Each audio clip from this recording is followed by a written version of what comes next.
மாண்புமிகு பேரவைத் தலைவர்களே, நாங்கள் அரசு எதுவும் குறை சொல்ல விரும்பல. உங்களுடைய அரசுடைய கவனத்திற்கு கொண்டு வர்றோம். அதற்கு பிறகு நீங்க பதில் சொல்லுங்க. நாங்க கவனத்துக்கே கொண்டு வராம நீங்களே எல்லாத்துக்கும் பதில் சொல்லுங்க. நான் எதுக்கு சட்டமன்றத்துக்கு வரணும்?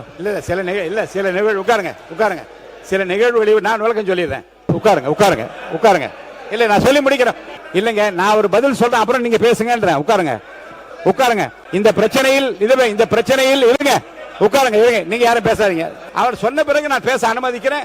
ஒவ்வொரு கட்சிக்கும் அந்த அனுமதி தான். நீங்க எல்லாம் பேசுங்க, ஒன்னும் தவறு இல்லை. அவர் கருத்தை சொல்லி முடிக்கட்டும். பேரவைத் தலைவர்களே, நம்முடைய முன்னாள் அமைச்சர் சட்டமன்ற உறுப்பினர் தங்கம் தென்னரசு சொன்னது போல, நீங்க தியேட்டருக்கு போனோடனே கிளைமேக்ஸை போட்டுட்டீங்க, அதுக்கப்புறம் வேணுங்கிறவங்க இருந்து பாருங்க அப்படின்னு அவர் சொன்னார். நீங்க சொன்னீங்க மக்கள் கிளைமேக்ஸ் என்னன்னு தெரியாம போயிடுவாங்களோ அப்படின்னு. படம் நல்லா இருந்தா மக்கள் உண்மையா இருந்து தியேட்டர்ல கிளைமேக்ஸ் வரைக்கும் பார்ப்பாங்க. நீங்க சொல்றதை பார்த்தா இந்த படம் எப்படியும் ஓடாது, இந்த படம் நல்லா இருக்காது, அதனால முதல்ல கிளைமேக்ஸ் போட்டுருவோம் அப்படின்னு சொல்ற மாதிரி இருக்கு. மாண்பு உறுப்பினர் தங்கம் தென்னரசு அவர்கள் எனக்கு எல்லா கருத்தையும் கேட்கலாம், கேட்டு நான் முடிவு சொல்றேன். பேரவைத் தலைவர்களே, நீங்க கருத்தை சொல்லுவீர்கள். நான் ஒரு பொதுவாக ஒன்று சொல்றேன். இப்போ ஒரு திரைப்படத்துக்கே போறோம்னு வச்சுக்கோங்க, இந்த திரைப்படத்தில் கிளைமேக்ஸ்ன்றது கடைசியாக தான் இருக்கும். எப்படியுமே நீங்க ஒரு 2 மணி நேரம் இருக்கத்தானே போக போறீங்க, அதெல்லாம் பார்க்கத்தானே போறீங்க. அதனால போய் உட்கார்ந்த உடனே கிளைமேக்ஸ் முதல்ல போட்டுருவோம். அதை கிளைமேக்ஸ்லாம் பார்த்துட்டு அதுக்கப்புறம் அந்த படத்தை அவர் எப்படி டைரக்ட் பண்ணியிருக்காரு, எப்படி எல்லாமே நம்ம பார்த்து மெதுவாக அந்த திரைப்படத்தை பற்றி எப்படி வேணாலும் நம்ம அதை பற்றி கருத்து சொல்லிக்கலாம்னு சொன்னா அது அவ்வளவு தூரம் சரியா இருக்குமா? எனவே என்னுடைய கருத்து என்னன்னா, கிளைமேக்ஸே பார்க்காம மக்கள் போயிடுற கவலையில் நான் சொன்னேன். இல்ல கிளைமேக்ஸ் யாருமே பார்க்க மாட்டாங்க. கிளைமேக்ஸ் நிச்சயமா பார்ப்போம்.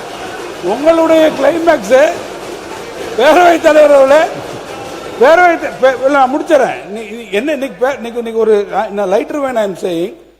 காலையிலேருந்து ஒரு முடிவில் என்ன பண்றீங்கன்னா, எதை முதல்ல சொல்லி எதை பின்னால சொல்றதுன்றது காலையில வந்த உடனே அவர் பள்ளிக்கல்வித்துறை அமைச்சரை நீங்க பதில் சொல்லி அப்புறம் நீங்க பேசுங்க, கேட்டுங்க அப்படின்றீங்க. இப்ப நீங்க அறிவிப்பெல்லாம் முன்னால விட்டுட்டு அப்புறம் திருப்பி அதுல பேசுங்கன்னு சொல்றீங்க. பேரவைத் தலைவர் தூங்கிட்டும் படுத்துக்கிட்டும் பொத்திக்கிட்டும் படுத்துக்கலான்ற ஒரு முடிவுக்கு பேரவைத் தலைவர் வந்து விட்டீர்களா என்பதை நான் அறிய விரும்புகிறேன். நான் எதிர்கட்சி தலைவர் பேசுங்க. பேரவைத் தலைவர்களே, நம்முடைய முன்னாள் அமைச்சர் சட்டமன்ற உறுப்பினர் தங்கம் தென்னரசு சொன்னது போல, நீங்க தியேட்டருக்கு போனோடனே கிளைமேக்ஸை போட்டுட்டீங்க, அதுக்கப்புறம் வேணுங்கிறவங்க இருந்து பாருங்க அப்படின்னு அவர் சொன்னார். நீங்க சொன்னீங்க மக்கள் கிளைமேக்ஸ் என்னன்னு தெரியாம போயிடுவாங்களோ அப்படின்னு. படம் நல்லா இருந்தா மக்கள் உண்மையா இருந்து தியேட்டர்ல கிளைமேக்ஸ் வரைக்கும் பார்ப்பாங்க. நீங்க சொல்றதை பார்த்தா இந்த படம் எப்படியும் ஓடாது, இந்த படம் நல்லா இருக்காது, அதனால முதல்ல கிளைமேக்ஸ் போட்டுருவோம் அப்படின்னு சொல்ற மாதிரி இருக்கு. சமூகத்தை அமைச்சர் மாண்புமிகு பேரவைத் தலைவர் அவர்களே, இப்பெல்லாம் படங்கள்ல 2 கிளைமாக்ஸ் இருக்கு. முதல்லையும் கிளைமாக்ஸ் இருக்கு, பின்னாடியும் கிளைமாக்ஸ் இருக்கு. எப்போ ஒரு மாற்றத்தை விரும்ப வேண்டும், மாற்றங்கிறத விரும்பணும். நீங்க ஆட்சி மாற்றத்தையும் விரும்ப மாட்டீங்க, நடைமுறை மாற்றத்தையும் நீங்க விரும்பல அப்படின்னா எப்படி அது சரியா இருக்கும்? அறிவிப்புகள் ரொம்ப முக்கியமானதாக தான் நான் பாக்குறேன். பள்ளிக்கல்வித்துறை அமைச்சர் தலைவர் அவர்களே, தற்போது கிடைக்கப்பட்ட சில முக்கியத்துவம் வாய்ந்த தகவல்களை நம்முடைய மாமன்ற உறுப்பினர்களுக்கு தெரியப்படுத்துறோம். இது தற்போது கிடைக்கப்பட்ட தகவலாம் திரட்டி உங்கள் மூலமாக இந்த செய்தியை குறித்த தகவல்களை நான் பதிவு செய்கிறேன். கடந்த 2 நாட்களாகவே ஒரு பெரிய சம்பவம் தேசத்தை உலுக்கி கொண்டிருக்கிறது. அதை தொடர்ச்சியாக நாம அதை ஃபாலோ பண்ணி சில செய்திகளை இந்த மன்றத்தில் பதிவு பண்ணணும்னு ஆசைப்படுறோம். சீன பகுதியில் உள்ள மேல் லெண்டே ஆற்று பகுதியில பனிப்பாறை சரிவு காரணமாக ஏற்பட்ட ஒரு மிகப்பெரிய வெள்ளம் நேபாளம் திபெத் நாடுகளினுடைய எல்லை பகுதியில கோடேகோஷி ஆற்றில பேசி முடிக்கட்டும். பதிவு பண்ணலாம், அப்புறம் நீங்க உட்காருங்க. அது தொடர்பாக நீங்க பேசுங்க. அது தொடர்பாக உங்களை அனுமதிக்கிறாங்க. இருங்க, உட்காருங்க. நீங்க எல்லாரும் ஒரு லேட்டஸ்ட் நியூஸ் சொல்லிறேன், அப்புறம் பேசுங்க. நீங்க தான் மென்ஷன் பண்ண போறீங்க, நானும் அதோ பண்ண போறேன். அடுத்தது இல்ல கேள்வி உட்காருங்க. லேட்டஸ்ட் நியூஸ் சொல்லிறேன், டேட்டாவை சொல்லி அப்புறம் பேசுங்க. நான் அதோ பண்ண போறேன். உட்காருங்க. நான் சொல்றேன். உட்காருங்க. உட்காருங்க.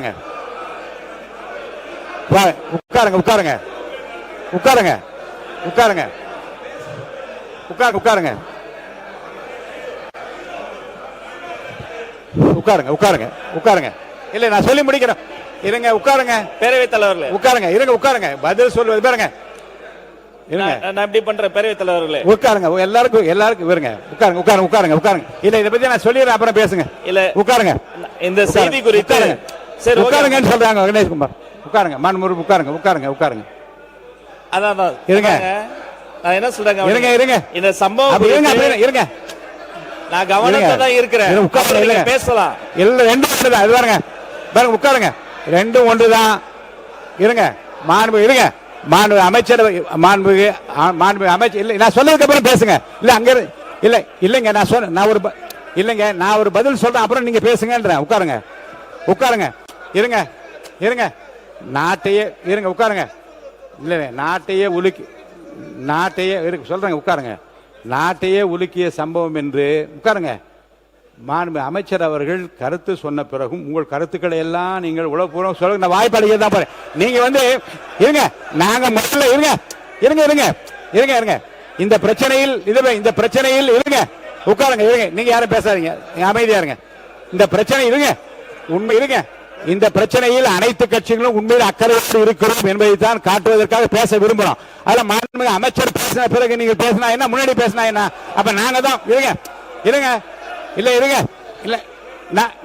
நான் சொல்லட்டுமா? இருங்க உட்காருங்க. நீங்க என்ன கேக்குறீங்கன்னா இதுதான் முறை என்றால் நான் சொல்றேன் கேளுங்க. உட்காருங்க. உட்காருங்க. ஆய்வு இருங்க உட்காருங்க. நான் சொன்ன பிறகு நீங்க பேசலாம். உட்காருவாங்க. இங்க பாருங்க நீங்க கேட்கலாம். இதே அவையில் கரூர் சம்பவம் நடந்த போது மாண்புமிகு முதலமைச்சர் முதல்ல எடுத்து அறிவிக்கிறாங்க. அதுக்கப்புறம் தான் வந்து உங்களுடைய வினாக்களை நீங்க வைத்தீங்க. அப்ப அந்த சம்பவம் நடக்கிற போது அனுமதித்தீங்க, ஏன் அனுமதிக்க முடியாது? உட்காருங்க சார். யார் முதல்ல பேசுவது என்பது அல்ல. அமைச்சர் விளக்கம் கொடுத்த பிறகு உங்களுக்கு எவ்வளவு வேணாலும் நான் நேரம் தரேன். எல்லா கட்சிகளும் இதை பத்தி அறிவிப்பு கொடுத்திருக்கின்றீர்கள். நீங்க பேசுங்க. நாங்க சொன்னதுனாலதான் அவங்க பேசுறாங்க என்ற பதிலோ அல்லது எங்கள் பதிலுக்கு பிறகுதான் கேள்வி என்பது அல்ல. மக்கள் பிரச்சனை எல்லோரும் அக்கறையாக இருக்கும் என்பதை உலகத்துக்கு தெரிய வேண்டும். அது இப்ப கேட்டா என்ன, அப்புறம் கேட்டா என்ன? கேளுங்க. யார் வேண்டான்னு சொல்றா? உங்களை அனுமதி பாருங்க. உங்களை அனுமதிக்கவில்லை என்றால் நீங்க கவலைப்படலாம். நீங்க இல்ல நீங்க என்ன நான் இந்த விளக்கத்தை சொல்ற கேளுங்க. கண்டிப்பா கொண்டு வரணும். அப்ப இருங்க. ஏன் அவங்களுக்கே அது இல்ல. நீங்க கவனம் நீங்க தயவுசெய்து இப்படி பாருங்க. இல்ல இருங்க. நீங்க என்ன விரும்புகிறீர்கள் என்றால் நாங்க கவனத்துக்கு கொண்டு வந்ததுனாலதான் அமைச்சர் பதில் சொன்ன பதில் சொன்ன பிறகு நீங்க உங்கள் கவனத்துக்கு கொண்டு வந்து உங்க கருத்துக்களை சொல்லுங்க. நீங்கள் சொன்னதால் தான் அவள் எடுத்துக்கொண்டார் என்பதல்ல. இப்படிப்பட்ட நிகழ்வுகள் முன்பு நடந்திருக்கிறது. அமைச்சர் சொல்லட்டும், நீங்க பதில் சொல்லுங்க. நீங்க கேள்வி கேளுங்க, பதில் சொல்லுங்க, விளக்க அவர் அளிப்பார்கள். மாண்புமிகு எதிர்க்கட்சி தலைவர் உட்காருங்க.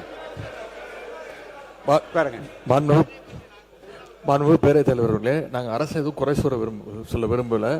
உங்களுடைய அரசனுடைய கவனத்திற்கு கொண்டு வர்றோம். அதற்கு பிறகு நீங்க பதில் சொல்லுங்க. என்ன சொல்றேன், கவனத்துக்கே கொண்டு வராம நீங்களே எல்லாத்துக்கும் பதில் சொல்லுங்க. நான் எதுக்கு சட்டமன்றத்துக்கு வரணும்? சில நிகழ்வு உட்காருங்க. சில நிகழ்வுகளில் நான் விளக்கம் சொல்லிடுறேன். சில நிகழ்வுகளில் அரசே தங்களுக்கு தெரிந்திருக்கிற தகவல்களை முன்கூட்டியே உங்கள் அனைவருக்கும் மக்களுக்கும் தெரிவிக்கிற விதத்தில் என்ன தவறு இருக்கிறது? அதுக்குரிய இருங்க சார். அதே பொருள் இல்ல. இருங்க தயவுசெய்து எல்லாரும் குறுக்க பேசினா கஷ்டமா. உட்காருங்க. மாண்பு உட்காருங்க. இந்த பிரச்சனையில் அவர் கருத்தை சொன்ன பிறகும் நீங்கள் உங்கள் கருத்துக்களை பதிவிப்பதில் என்ன தவறு இருக்கு? இல்லை சரி, என்ன சரியில்லை இல்ல. இங்க பாருங்க, என்ன முயற்சிக்க கூடாது என்றா நாங்க கவனத்துக்கு கொண்டு வந்ததால் தான் அவள் பதில் சொல்ல முடிந்தது என்றோ அல்லது நாங்கள் பதில் சொன்னதால் தான் கவனத்துக்கு கொண்டது என்றோ அல்ல. மக்கள் பிரச்சனையில் அனைவரும் ஒற்றுமையாக இருக்கிறோம். உரத்த குரலில் நாங்கள் பேச விரும்புகிறோம், பதிவு செய்ய வேண்டும், அவ்வளவுதானே. அவர் சொன்ன பிறகு நான் பேச அனுமதிக்கிறேன். ஒவ்வொரு கட்சிக்கும் அந்த அனுமதி தான். நீங்க எல்லாம் பேசுங்க, ஒன்னும் தவறு இல்லை. அவர் கருத்தை சொல்லி முடிக்கட்டும். மாண்புமிகு உட்காருங்க. நீங்க பேசுங்க சார். மாண்பு உறுப்பினர்கள் அவர் சொன்ன பிறகு நீங்க பண்ணுங்கன்ற. அப்ப நீங்க என்ன விரும்புகின்றா, நாங்க சொன்னதுனால தான் அவர் பேசுறார், அப்படி வேண்டாம், அவர் சொல்லட்டுமே. அவர் தயார் என்று சொல்லிவிட்டார். அவர் பதில் சொல்லட்டும். அப்புறம் சொன்னப்பறம் நீங்க கேள்வி கேளுங்க. மாண்புமிகு அவை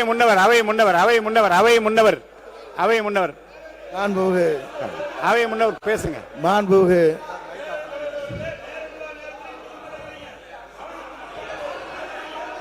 சொல்ற கொடுங்க.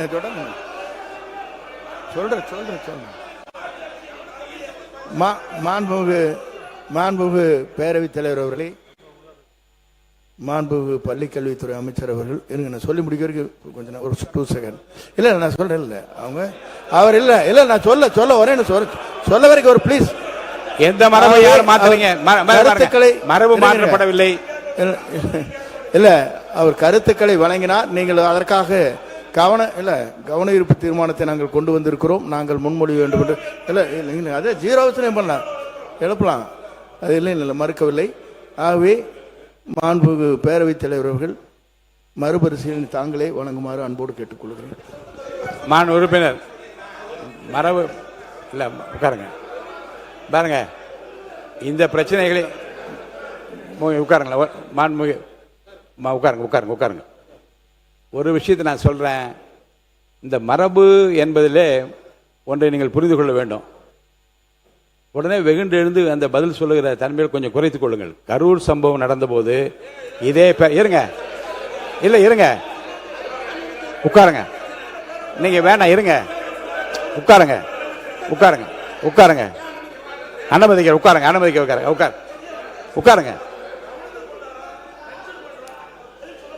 உட்காருங்க. நான் சொல்லிடுறேன், நான் சொல்றேன். இல்லைங்க, இல்ல, அதுதான். உட்காருங்க. ஒரு உதாரணத்துக்கு நான் சொல்றேன், அதுக்காக நீங்க வந்து இல்ல கொஞ்சம் இருங்க. கரூர் சம்பவம் நடந்த போதும் இதே பேரவையில் விவாதம் வந்து 15/10/2025 நடக்கிற போது மாண்பு முதலமைச்சரே முதல்ல எழுந்து நாங்கள் மென்ஷன் பண்ண விரும்புகிறோம், எங்களை மென்ஷன் பண்ண விடுங்கள் என்று சொன்ன போதும் மாண்பு முதலமைச்சர் என்ன சொன்னாங்க, நான் பேசிய பிறகு நீங்க கேள்வி கேளுங்க, உங்க விளக்கத்தை எல்லாம் சொல்லுங்க என்று. அப்படிப்பட்ட மரபும் இங்கே நடந்திருக்கிறது. இருங்க மாண்பு டாக்டர் லக்ஷ்மணன் உங்க எதிர்க்கட்சி தலைவர் இங்க உட்கார்ந்து இருக்காங்க, உங்க கொறடா இங்க இருக்காங்க. இந்த சம்பவத்தை பொறுத்த வரைக்கும் ஒரே ஒரு வினாவை மட்டும் உங்கள் முன்னால வைக்கிறேன். அரசின் சார்பில் தங்களுக்கு தெரிந்திருக்கிற அதிகாரப்பூர்வமான விவரங்களை ஒரு மாண்பு அமைச்சர் முழுவதுமாக சொன்ன பிறகு இந்த பிரச்சனை குறித்து நாங்களும் காலையிலே கவன ஈர்ப்பு தீர்மானம் கொடுத்திருக்கிறோம், அல்லது வந்து இதை நான் எழுப்ப விரும்பினோம், ஜீரோ அவரில் சொல்ல விரும்பினோம் என்பதெல்லாம் சொல்லிவிட்டோமே, எங்களுக்கு அந்த வாய்ப்பை தாருங்கள் என்று கேட்டு, உங்களுக்கு வாய்ப்பில்லை, அவர் விளக்கமே போதுமானது என்று நான் சொன்னால் நீங்கள் வருத்தப்படுவதிலே நியாயம் இருக்கிறது. அவர் சொன்ன விளக்கத்திற்கு பிறகும் உங்களுக்கு தெரிந்திருக்கிற அதிகப்படியான அந்த உண்மைகளையும் சம்பவங்களையும் சொல்லி மேலும் பேசுவதற்கு நான் வாய்ப்பளிக்கிறேன் என்று சொன்ன பிறகு, நாங்கள் சொன்ன பிறகுதான் மாண்பு அமைச்சர் பதிலளித்தார் என்பதோ இல்லை. ஏன் இல்லை அந்த இல்லை இந்த மாற்றத்தை இந்த மாற்றத்தை செய்வதனால் நிறைந்த பயன் பாதிக்கப்பட்டு இருக்க வேண்டும் என்கின்ற அந்த விருப்பத்தின் அடிப்படையிலும் உடனடியாக அரசு என்ன செய்கிறது என்பதை சொல்லுவதன் மூலமாக என்ன குறை விட போகிறது எனக்கு புரியல. நீங்க மென்ஷன் இல்லை ஒண்ணே என்ன கிடைக்கும் என்றால், எதிர்கட்சியை சார்ந்த இந்த உறுப்பினர்கள் எல்லாம் உடனடியாக அரசனுடைய கவனத்தை ஈர்க்கும் வகையில் மென்ஷன் பண்ணாங்க அந்த பெயர் தான் கிடைக்குமே தவிர ரிசல்ட் ஒன்றுதான், அதனுடைய விடை ஒன்றுதான். இருங்க பாருங்க, இப்போது அவர் படிக்கட்டும், நான் உங்களுக்கு இருங்க. இல்ல நீங்கள் இல்ல நீங்க இப்போ நானே சொல்லிடுறேன், இதை இப்போ நீங்க இப்ப இல்லைங்க, மாண்பு எதிர்கட்சி தலைவரும் இப்ப பேசிய மற்ற கட்சியினரும் இதை ஏற்கனவே என்னிடம் கடிதம் மூலமாகவும் நேரடியாக ஜீரோ அவர்களை எழுப்பதற்குரிய அனுமதியை கேட்டால் என்பதையும் நான் பதிவு செய்து கொள்கிறேன். மாண்பு மல்லிகுளத்துறை அமைச்சர் பேசட்டும் பாட்டும். இல்லைங்க பேச சொல்லுங்க மாண்பு பள்ளி இருங்க. இல்ல விளக்கம் மட்டும் சொல்லுங்க, விளக்கம் மட்டும் நீங்க சொல்லுங்க. மாண்புமிகு பேரவைத் தலைவர் அவர்களே, உங்களுக்காக தான் பேசுறேன், சொல்லிடுறேன். மாண்புமிகு பேரவைத் தலைவர் அவர்களே, மற்ற கட்சி உறுப்பினர்களினுடைய கோரிக்கையை அண்ணா உங்களுக்காக தான் பேசுறேன், கொஞ்சம் உட்காருங்க. உங்களுக்காக தானே பேசுறேன், உட்காருங்க. அண்ணா கவனி, கொஞ்சம் உட்கார சொல்லுங்க, தர சொல்றேன், ரெக்வஸ்ட் பண்றேன். அண்ணா எதிர்கட்சி உறுப்பினர்களினுடைய கோரிக்கையை அவர்கள் வந்து ரொம்ப கன்சர்ன்டா கோரிக்கை வைக்கிறாங்க, அதை வந்து கொஞ்சம் பரிசீலனை செய்து மறுபரிசீலனை செய்யும்படி கேட்டுக்கொள்கிறேன். மென்ஷன் பண்ணுங்க, மாண்பு எதிர்கட்சி தலைவர் மென்ஷன் பண்ணுங்க, எல்லா வருஷம் மென்ஷன் பண்ணுங்க. உட்காருங்க.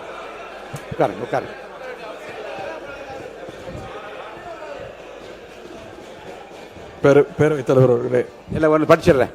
சிறப்பு கவன ஈர்ப்பு, தமிழ்நாட்டிலிருந்து நேபாளத்திற்கு சுற்றுலா சென்றவர்கள் வெள்ளத்தில் சிக்கியது குறித்து 55 கீழ் அறிவிப்புகளை கீழ்கான உறுப்பினர் கொடுத்துள்ளார்கள். திருவாளர்கள் ஏவா வேலு அவர்கள், மாண்பு உறுப்பினர் கார்த்திகேயன், மாண்பு உறுப்பினர் சி.வே. கணேசன் அவர்கள், மாண்பு உறுப்பினர் தமிழ் அன்சாரி அவர்கள், மாண்பு உறுப்பினர் ஜவஹர்லால் அவர்கள், மாண்பு உறுப்பினர் எடப்பாடி கே பழனிசாமி அவர்கள், மாண்பு உறுப்பினர் அகிரி எஸ் கிருஷ்ணமூர்த்தி அவர்கள், மாண்பு உறுப்பினர் கே சிவகுமார் அவர்கள், மாண்பு உறுப்பினர் ஆர் செல்லசுவாமி அவர்கள், திருமதி லதா அவர்கள், மாண்பு உறுப்பினர் டி ராமச்சந்திரன் அவர்கள், மாண்பு உறுப்பினர் மாரிமுத்து அவர்கள். இப்பொருள் குறித்து கட்சிக்கு ஒருவர் என்னை சுருக்கமாக அரசின் கவனத்தை ஈர்த்து அமர்வது என்று கேட்டுக்கொள்கிறேன். மாண்பு எதிர்க்கட்சி தலைவர் அவர்கள். மாண்பு பேரவைத் தலைவர் அவர்களே, நேபாள் நாட்டுடைய ராசுவா பகுதியில் நேற்றைய தினம் மிகப்பெரிய ஒரு வெள்ளப்பெருக்கு ஏற்பட்டிருக்கிறது. கிட்டத்தட்ட 160 பேர் உயிரிழந்திருக்கிறாங்கன்னு செய்திகள் வந்து கொண்டிருக்கிறது. அங்கே 750 பேரை காணவில்லை என்றும் செய்திகள் வருகிறது. சுற்றுலா சென்ற கிட்டத்தட்ட 110 இந்தியர்கள் அங்கே இந்த பேரிடரில் சிக்கியிருக்கிறாங்க. குறிப்பா தமிழ்நாட்டுடைய பல்வேறு மாவட்டங்களைச் சேர்ந்த 40க்கும் மேற்பட்ட தமிழ் மக்கள் சிக்கியிருப்பதாக செய்திகள் தொடர்ந்த வண்ணம் வருகின்றது. நேபாள் சென்ற குடும்ப உறுப்பினர்களை தொடர்பு கொள்ள முடியலன்னு இங்க இருக்கக்கூடிய அவங்களுடைய குடும்பத்தினர் மிகுந்த பதட்டத்திலையும் அச்சத்திலையும் இருக்கிறாங்க. இந்த சம்பவத்துல எத்தனை தமிழர்கள் சிக்கியிருக்காங்க, அதுல எத்தனை பேர் நாம மீட்டெடுத்திருக்கிறோம்? தமிழ்நாடு அரசு சார்பாக நேற்று ஒரு உதவி எண், அவசர உதவி எண் ஹெல்ப்லைன் நம்பரும் நீங்க கொடுத்திருக்கிறீங்க. அரசு அறிவிச்ச அந்த ஹெல்ப்லைன் நம்பர்களுக்கு இதுவரைக்கும் எத்தனை அழைப்புகள் வந்திருக்கிறது? அந்த அழைப்புகள் தொடர்பாக என்ன மேல் நடவடிக்கைகள் எடுக்கப்பட்டிருக்கிறது? இந்த நிலைமையில தமிழர்களை பத்திரமா மீட்டுட்டு வர்றதுக்கு தமிழக அரசு சார்பாக ஒரு சிறப்பு அதிகாரியை, ஒரு ஸ்பெஷல் ஆபீசரை இந்த அரசு நியமிச்சிருக்கிறதா? அவங்க நேபாள் போறதற்கான திட்டங்கள் எதுவும் இருக்கிறதா? மேலும் இந்த பெருவெள்ளத்துல சென்னை நீதிமன்ற ஓய்வு பெற்ற நீதிபதி திரு சிவஞானம் அவர்கள் பாதிக்கப்பட்டிருக்கார் என்ற செய்திகள் வந்துகிட்டு இருக்கிறது. எங்களுடைய நாடாளுமன்ற உறுப்பினர் திரு தயாநிதி மாறன் அவர்கள் எங்களுடைய தலைவருடைய அறிவுறுத்தலின்படி உடனடியாக இந்த தகவலை விரிவான ஒரு கடிதம் மூலமாக ஒன்றிய வெளியுறவுத்துறை அமைச்சர் அவர்கிட்ட நேற்று மாலை கொண்டு போய் நேரில் கொடுத்திருக்கிறார். இந்த இக்கட்டான நேரத்தில் பாதிக்கப்பட்ட குடும்பத்திற்கு நாம் அனைவரும் பாதுகாப்பாகவும் உறுதுணையாகவும் இருக்க வேண்டும் என்று கேட்டுக்கொண்டு இந்த சம்பவம் தொடர்பாக அரசு உரிய விளக்கம் அளிக்குமாறு நான் கேட்டுக்கொள்கின்றேன். மாண்பு உறுப்பினர் எடப்பாடி கே பழனிசாமி முன்னாள் முதலமைச்சர். மாண்பு பேரவைத் தலைவர்களே, தமிழ்நாட்டிலிருந்து இந்தியாவில் அண்டை நாடான நேபாளத்திற்கு தமிழகத்திலிருந்து 57 பேர் கொண்ட குழு ஆன்மீக சுற்றுப்பயணம் மேற்கொண்டிருக்கின்றார்கள். கும்பகோணத்தைச் சேர்ந்த 16 பேர், சென்னையைச் சேர்ந்த 4 பேர், திருவாரூர் 2, நெய்வேலி 1, சிதம்பரம் 11 பேர், புதுச்சேரியில் 3 பேர், சூளகிரியில் 2 பேர், நாமக்கல்ல 1, மயிலாடுதுறை 7 பேர், தருமபுரி 2, திருவண்ணாமலை 1, திருச்சி 5 பேர், கிருஷ்ணகிரி 2 பேர், ஆக மொத்தம் 57 பேர் தமிழ்நாட்டிலிருந்து ஆன்மீக சுற்றுப்பயணம் மேற்கொள்வதற்காக நேபாளம் சென்றிருக்கின்றார்கள். அங்கே ரசுவா என்ற மாவட்டத்தில், நேபாள நாட்டில் ரசுவா என்ற மாவட்டத்தில் அங்கே மிகப்பெரிய பனிப்பாறை உருகி அந்த உருகிய நீர் ஓதே கோசி என்ற ஆற்றில் திடீர் என்று வெள்ளப்பெருக்கு ஏற்பட்டு இதில் சுமார் 1000 பேர் காணவில்லை என்று பத்திரிகையிலும் ஊடகத்திலும் செய்தியில் வந்து விடுகின்றன. இந்த திடீர் வெள்ளப்பெருக்கில் தமிழகத்திலிருந்து நேபாளம் நாட்டிற்கு சுற்றுப்பயணம் மேற்கொண்டவர்கள் இந்த வெள்ளத்திலே 37 பேர் அடித்து செல்லப்பட்டதாகவும் 27 பேர் அங்கே பத்திரமாக இருப்பதாகவும் செய்தியிலும் ஊடகத்திலும் செய்திகள் வந்து கொண்டிருக்கின்றன. ஆகவே 37 பேர் காணாமல் போயிருக்கிறார்கள். அதை மீட்பதற்குண்டான நடவடிக்கை எடுக்க வேண்டும். 20 பேர் பத்திரமாக இருப்பதாக தகவல்கள், அவர்களையும் மீட்டெடுத்து தமிழகத்துக்கு கொண்டு வரப்பட வேண்டும். அது மற்றும் கோவையில் உள்ள ஈசா மையத்திலிருந்து சுமார் 77 பேர் ஆன்மீக சுற்றுப்பயணம் மேற்கொள்வதற்காக நேபாள் நாட்டில் சென்றிருக்கின்றார்கள். அவர்கள் என்ன ஆனால் என்று தெரியவில்லை, தகவலும் கிடைக்கப்பெறவில்லை. ஆகவே இது வெளியுறவுத்துறை அமைச்சரோடு தொடர்பு கொண்டு நம்முடைய தமிழ்நாட்டில் இருக்கின்ற ஒரு அதிகாரி குழு டெல்லிக்கு அனுப்பப்பட்டு மத்திய அரசோடு தொடர்பு கொண்டு வெளியுறவுத்துறை அமைச்சரோடு தொடர்பு கொண்டு நேபாள் நாட்டிற்கு சென்று தமிழர்கள் 57 பேரையும் மீட்டு தமிழகத்துக்கு கொண்டு வந்து சேர்க்கப்பட வேண்டும் என்று அரசுடைய கவனத்திற்கு கொண்டு வருவதோடு அந்த குடும்பத்தைச் சேர்ந்தவர்களெல்லாம் அந்த 57 பேர் சுற்றுலா ஆன்மீக சுற்றுப்பயணம் சென்ற அந்த குடும்பத்தைச் சேர்ந்தவர்கள் மிகுந்த பதற்றத்தோடு இருக்கின்றார்கள். அவருடைய உறவினர்கள் பதற்றத்தோடு இருக்கின்றார்கள். ஆகவே அரசு வேகமாக துரிதமாக செயல்பட்டு ஆன்மீக சுற்றுப்பயணத்தில் மேற்கொண்டுள்ள அனைவரையும் பத்திரமாக மீட்டு தமிழகத்தில் கொண்டு வருவதற்கு இந்த அரசு முன் வர வேண்டும் என்று தங்கள் வாயிலாக அமைச்சருடைய கவனத்தில் கொண்டு வருகிறேன். எதிர்க்கட்சி தலைவர்கள். பேரவைத் தலைவர்களே, இன்றைக்கு நீங்க கேள்வி நேரத்தை எடுத்திருக்கிறீங்க. 5 கேள்விகளுக்கு அலோவ் பண்ணியிருக்கிறீங்க. 5 கேள்விகளுக்கும் நம்முடைய அமைச்சர்கள் அவர்கள் தெளிவாக பதில் சொல்லியிருக்கிறாங்க. துணை கேள்விகள் பதில் சொல்லியிருக்கிறாங்க. என்னுடைய வேண்டுகோள், கேள்வி நேரம் நடக்கும்போது குறிப்பா நீங்க முக்கியமாக 5 துறைகள்ல பதில் சொல்லியிருக்கிறாங்க. கேள்வி நேரம் நடக்கும்போது அந்த துறையினுடைய செயலாளர்கள் இந்த அவைக்கு வர வேண்டும், அவங்க நோட்ஸ் எடுத்துக்க வேண்டும். எனவே அதையும் நீங்கள் வலியுறுத்த வேண்டும். அதேபோல் இன்னைக்கு இந்த கவன ஈர்ப்பு தீர்மானத்தை நாங்கள் கொடுத்துருக்கோம். நானும் கொடுத்துருக்கிறேன், அனைத்து கட்சி தலைவரும் கொடுத்துருக்கிறாங்க.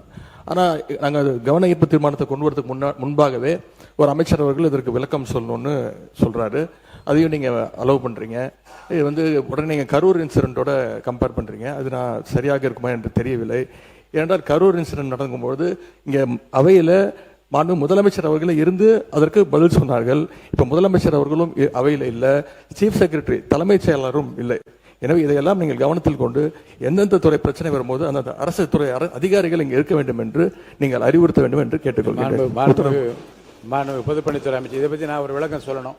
நீங்க பேசி முடிச்சிருங்க. மாண்புமிகு பேரவைத் தலைவர்களே, எதிர்க்கட்சி தலைவர் இப்போ ஒரு வினா எழுப்பினார். முன்பு இருந்த நடைமுறை வேறு. இப்ப சட்டமன்றம் லைவ்ல கொடுத்துட்டு இருக்கனால இங்க இருக்கக்கூடிய இங்க ஒரு வார் ரூம் கிரியேட் பண்ணியிருக்கோம். இங்க இருக்கக்கூடிய அனைத்து எந்த டிபார்ட்மெண்ட் வந்தாலும் கிட்டத்தட்ட ஒரு நாளைக்கு 5 டிபார்ட்மெண்ட்ல இருந்து 8 டிபார்ட்மெண்ட் வரைக்கும் கேள்விகள் வருது. அனைத்து செயலாளர்களும் இங்க இருக்க பக்கத்து ரூம்ல வார் ரூம்ல தான் இருக்கிறாங்கிறத நாங்க பதிவு பண்றோம். முன்னாடி லைவ் இருக்காது, இப்ப லைவ் இருக்கிறதுனால எல்லாமே லைவ்லயே பார்த்து செயலாளர்கள் எல்லாம் இங்க இருக்கிறாங்க. சோ அதை நாங்க பதிவு பண்றோங்கிறத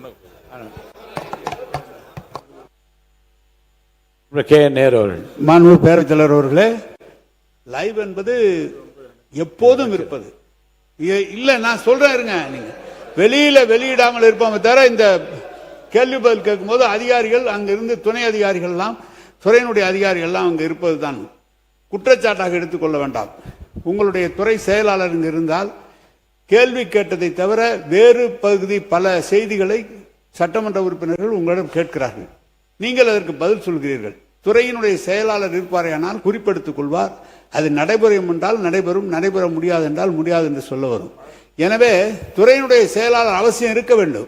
ஏன்னா இதுதான் பெரிய பாடி, சட்டமன்றம் தான் பெரிய பாடி. அந்த நேரத்தில் அதிகாரிகள் இங்கு இல்லை, முதலமைச்சர் இல்லை என்றால் முதன்மை செயலாளராக இங்கு இருக்க வேண்டும். சீஃப் செக்ரட்டரி இங்கு இருந்தால், இப்போது நேபாளம் பிரச்சனை அமைச்சர் சொல்கிறார், அப்போது குறிப்பெடுத்து என்ன பதில் இருந்தால் உடனடியாக சொல்வதற்கு திருத்துவதற்கு சரியாக இருக்கும். அதற்காக தான் சொல்கிறோம்.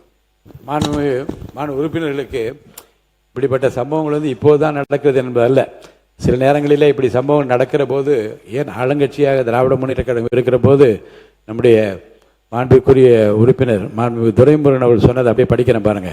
மாண்பு பேரவைத் தலைவர் அவர்களே, இந்த அவை பெரியது, அதிகாரம் மிக்கது, சர்வாதிகாரம் மிக்கது.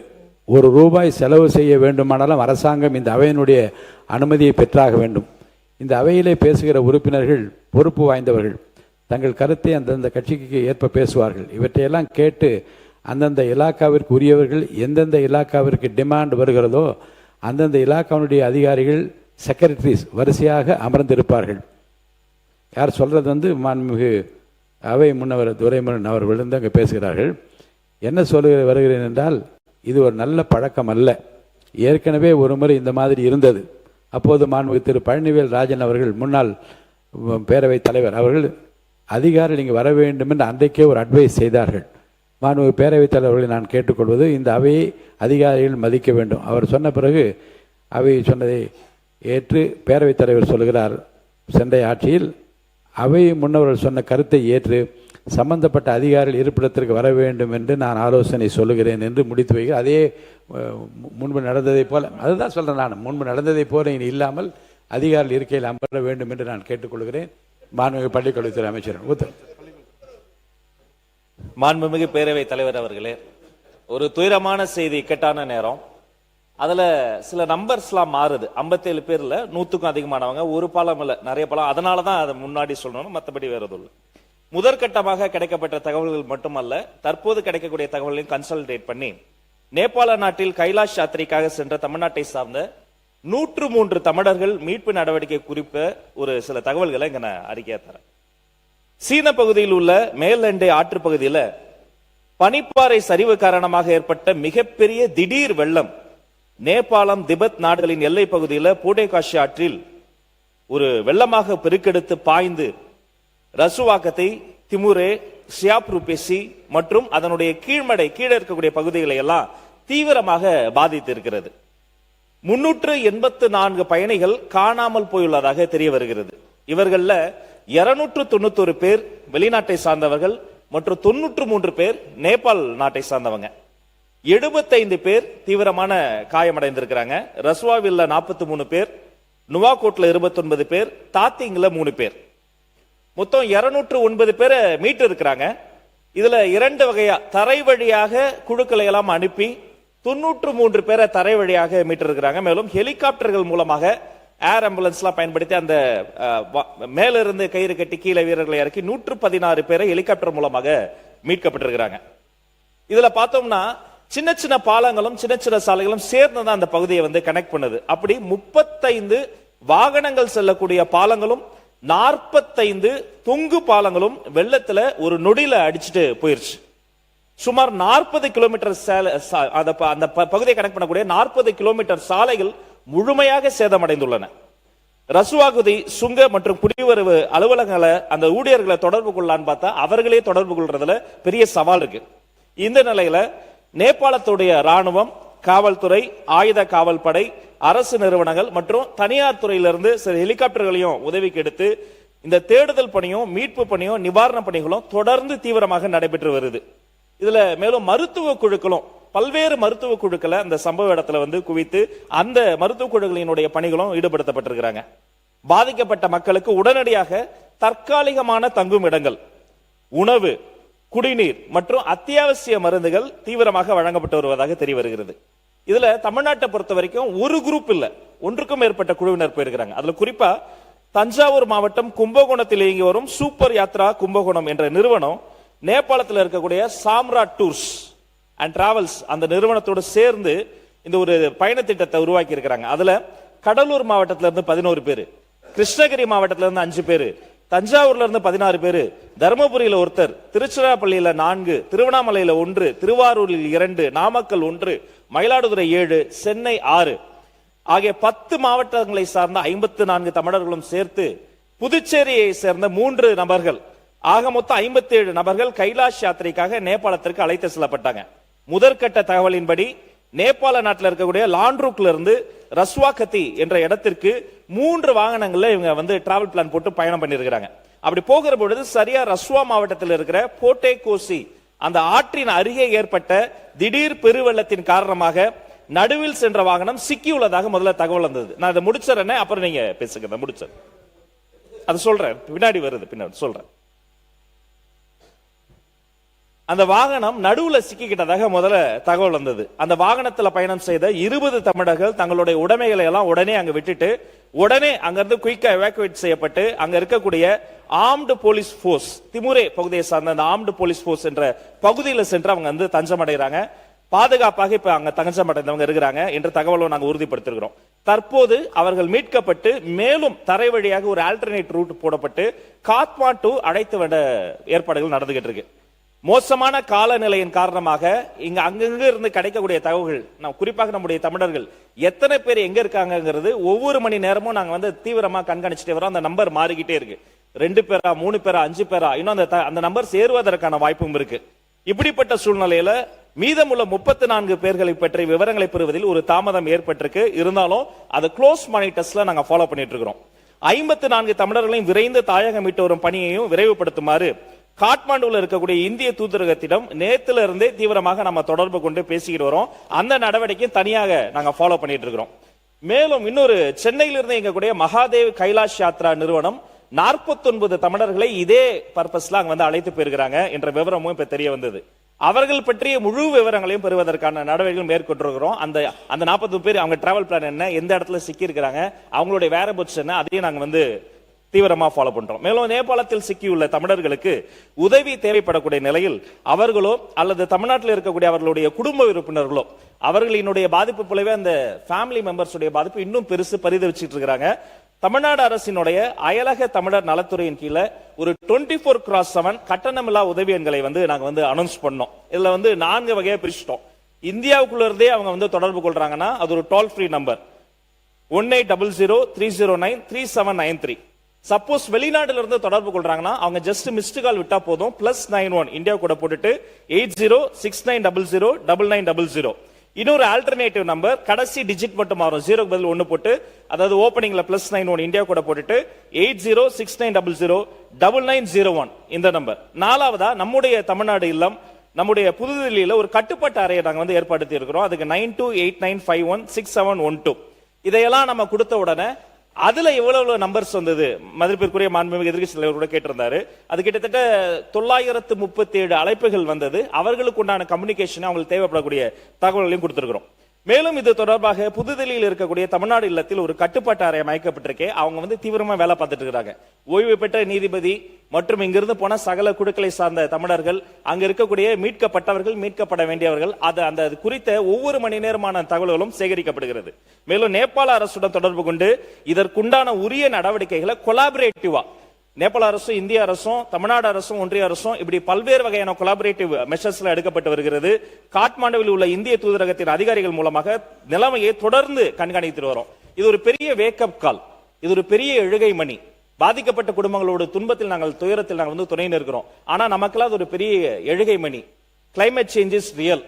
கட்டாயமாக இயற்கை பேரழிவு போன்ற சம்பவங்கள் அதிகரித்து வருவது ஒரு நல்ல போக்கல்ல. ஐநா சபையில SDG goals, sustainable development goals, இதற்குண்டான தீர்வுகள் எல்லாம் சொல்லி இருக்கிறாங்க. தயவு செய்து நம்முடைய மாமன்ற உறுப்பினர்கள் இதை போன்ற சம்பவங்கள் எல்லாம் ஒரு பெரிய பாடமாக எடுத்துக்கொண்டு நாம் உருவாக்கக்கூடிய சட்டங்களோ எடுக்கக்கூடிய நடவடிக்கைகளோ இனி வருங்காலங்களில் இதை போன்ற இயற்கை பேரிடர்களை வந்து நம்மால் சமாளிக்கவே முடியாது. அதை போன்ற இயற்கை பேரிடர்கள் ஏற்படாதவாறு கண்ணும் கருத்துமாக உருவாக்க வேண்டும். இதை குறித்து மேலதிக தகவல் கிடைக்கப்பெறும் போது மாமன்றத்தில் உங்கள் அனுமதியோடு உங்கள் மூலமாக தெரியப்படுத்தும் என்பதையும் தெரியப்படுத்துகிறேன். நன்றி.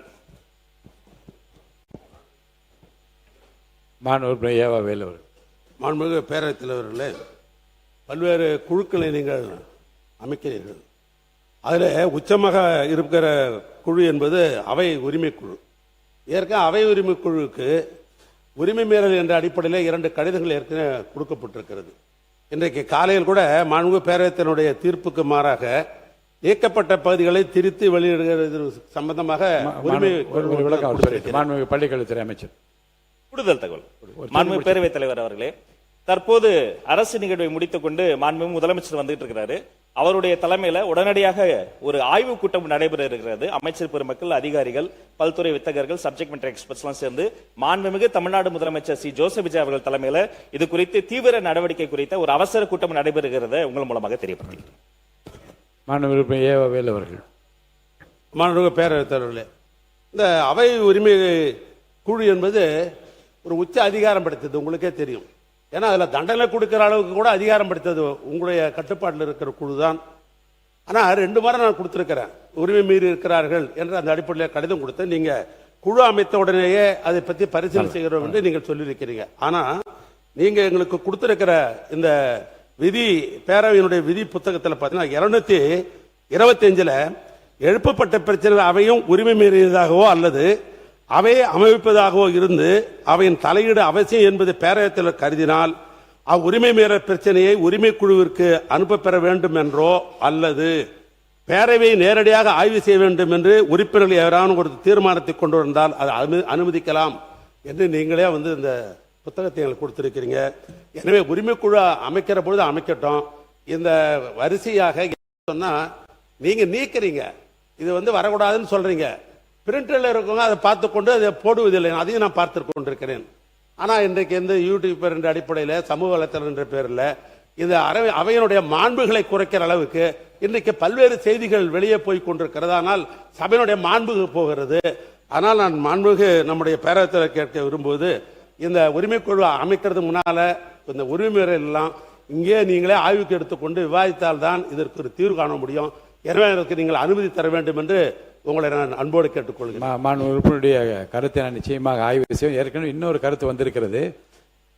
யுனைடெட் ஸ்டேட்ஸ் ஆஃப் அமெரிக்கா மற்றும் கிரேட் பிரிட்டன் அங்கெல்லாம் நீக்கப்பட்ட பகுதிகள் வராமல் எப்படி ஒளிபரப்பு செய்வது என்பதை பற்றிய ஒரு கருத்து வெளியிடப்பட்டு அதை நடைமுறைப்படுத்தி கொண்டிருக்கிறார். அதே போன்ற நடைமுறையை இங்கேயும் கடைபிடித்தால் அது பொதுமக்களுக்கு சென்று சேர்கிற போது நீக்கப்பட்ட பகுதி இல்லாமல் அது நேரடி ஒளிபரப்பாகவும் செல்லக்கூடிய வாய்ப்பு இருப்பதாக ஒரு தகவல் அதை பற்றியெல்லாம் ஆய்வு செய்து கொண்டிருக்கின்றார்கள். நிச்சயமாக உங்கள் கருத்தை பற்றி ஆய்வு செய்து ஏற்கனவே உரிமை மீறல் கமிட்டிக்கு அனுப்பாமலே இதை செய்வதை பற்றிய அந்த கடிதம் உங்களிடமிருந்து எனக்கு வந்திருக்கிறது. அதை பற்றி நிச்சயமாக ஆய்வுக்கு உட்படுத்தப்பட்டு விரைவில் அதை பற்றி ஒரு நான் முடிவு எடுப்பேன். இப்போது மாண்புமிகு தொழில்துறை அமைச்சர் அவர்கள் விதி 110 கீழ் 111 கீழ் ஒரு திருத்த அறிக்கை ஒன்றை வெளியிட விரும்புகிறார். மாண்புமிகு உறுப்பினர் ஏவாவேலு. மாண்புமிகு பேரவைத் தலைவர்களே, எதிர்க்கட்சியில் இருக்கிறவங்களுக்கெல்லாம் உங்கள் மீது ஒரு நம்பிக்கை உண்டு. ஆனால் நான் கேட்க வரும்போது ஏற்கனவே 2 நாங்கள் உரிமை மீறல் கொடுத்துருக்கிறோம். அதுக்கு என்ன விட நீங்க இதுக்கு மேல ஆப்டர் இதுக்கு மேல நீங்க செய்ய போறீங்க? இதுக்கு முன்னால் இருப்பது என்பதை நீங்கள் உரிமை குழு கொண்டு உடனே அமைச்சு அதை நீங்க ஆய்வுக்கு எடுத்துக்கணும். அல்லது நீங்க ஆய்வு செய்யறதுக்கு இங்கே விடுங்க. அப்ப ஒரு ஏன்னா நீங்க தீர்ப்பு வழங்க முடியும் அப்பதான். ஏன்னா நீங்க சொன்னதையே மதிக்க மாட்டாங்கன்னா வேற யார் சொன்னா மதிப்பாங்க? அதை சொல்லுங்க. இல்ல நீங்கள் மாண்புமிகு முன்னாள் முதலமைச்சர் பன்னீர்செல்வம் அவர்கள். மாண்புமிகு பேரவைத் தலைவர் அவர்களே, தமிழகத்தில் பல பகுதிகளில் அதிலும் தென் மாவட்டங்களில் மேற்கு தொடர்ச்சி மலை அடிவார பகுதியில் இருக்கின்ற மாவட்டங்கள் எல்லாம் டெங்கு காய்ச்சல் மிக வேகமாக பரவி கொண்டிருக்கிறது என்பது குறித்து நான் கவனஈர்ப்பு தீர்மானத்தை கொடுத்திருக்கிறேன் என்பதை தெரிவித்துக் கொள்கிறேன். பதிவு செய்யப்படுகிறது. மாண்புமிகு முன்னாள் முதலமைச்சர் எடப்பாடி கே பழனிசாமி அவர்கள். மாண்புமிகு பேரவைத் தலைவர் அவர்களே, தமிழகத்தில் டெங்கு காய்ச்சல்கள் அதிகமாக பரவி கொண்டிருக்கின்றது. மாண்புமிகு மக்கள் நல்வாழ்வுத்துறை அமைச்சர் கூட ஒரு பேட்டி கொடுத்திருக்கிறார். கடந்த காலத்தில் ஆகஸ்ட் வரை 25,000 பேர் பாதிக்கப்பட்டதாகவும் 12 பேர் இருந்ததாகவும், இப்பொழுது இந்த மக்கள் நல்வாழ்வுத்துறை அமைச்சர் பேட்டி கொடுத்திருக்கிறார். பத்திரிகை வந்த செய்தியை சொல்றேன். இந்த ஆண்டு ஆகஸ்ட் வரைக்கும் கிட்டத்தட்ட ஒரு பாதி பேர் குறைக்கப்பட்டிருக்கின்றது. 4 பேர் இதுவரைக்கும் இறந்திருக்கா சொல்லியிருக்கிறீங்க. பன்றிக் காய்ச்சலில் 1558 பேர் பாதிக்கப்பட்டதாகவும் அதில் சில பேர் இறந்ததாகவும் சொல்லியிருக்கிறீங்க. ஆகவே டெங்கு காய்ச்சல் பன்றிக் காய்ச்சல் இரண்டும் அதை குறைப்பதற்கு அதை தடுப்பதற்கு அரசு என்ன நடவடிக்கை மேற்கொள்ளும் என்பது தங்கள் வாயிலாக அறிவிக்கிறேன்.